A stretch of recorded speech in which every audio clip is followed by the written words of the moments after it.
Good evening and Happy New Year. I want to thank our Senator Sean Bowie for inviting me to be one of his guests at the opening day of the legislature yesterday. I enjoyed it immensely and was happy to get to hear the state of the state of our governor.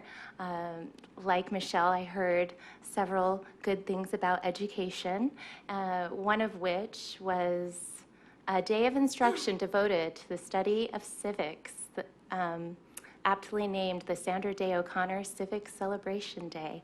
I was happy to hear that. Later on, as I was reading our superintendent's message for the month of January, my eyes were drawn to the bottom of the page where you can always find the vision and mission of the Kyrene School District. The very first word in the vision is all, and it's followed with students. It states all students achieve at their maximum potential to become the problem solvers, creators, and visionaries of tomorrow. The mission follows in the same vein, with it being just one sentence stating, Kyrene School District will commit to student success for all by providing engaging, challenging educational environments which promote and inspire passion for learning, leading, and achieving transformative life outcomes.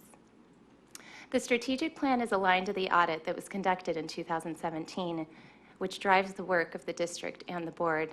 The findings presented that while Kyrene performs at the top of the state, not all students are achieving equally.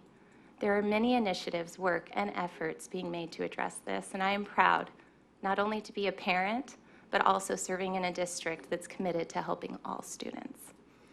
I would encourage our constituents to make yourself familiar with the audit. It's located on the website, and it provides transparency and accountability to our students, teachers, and community. As a result of some events that have occurred since my daughter addressed the governing board, I'd like to make the following comment. And that is, my daughter Rachel asked me one evening if students could make public comment. I shared with her that indeed they can, and that students often, when they visit us, are a bright spot in our meetings. On her own time, she prepared a thoughtful and what I believe to be beautiful statement about her experience as a student and her feelings regarding equity. Students sometimes assume equity means everyone gets exactly the same thing, but the actual meaning of equity is more about fairness, the fairness that everyone gets what they need to succeed, which may not necessarily be the exact same thing. In her wisdom, she opened with a definition, which is the quality of being fair and impartial. Even though I am a board member, this was driven by my daughter. And although I would like to take credit, I cannot.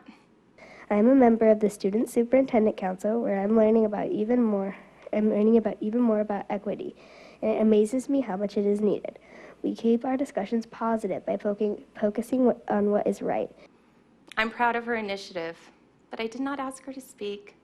Teaching these things to students will not only be useful for them as students, but also as adults. This quality is important and useful because others will naturally trust them and be drawn to them. I didn't review or edit her comments. Then after recess and lunch, we share how we noticed someone else or ourselves meeting these goals we made. And I'd like to say that her comments of goals such as including others, doing your part, respecting others' points of view, and showing others that you care are worthy in the classroom and for all of us outside the classroom as well. I know that they'll know how to treat people fairly. Equity in education is empowering all students to succeed.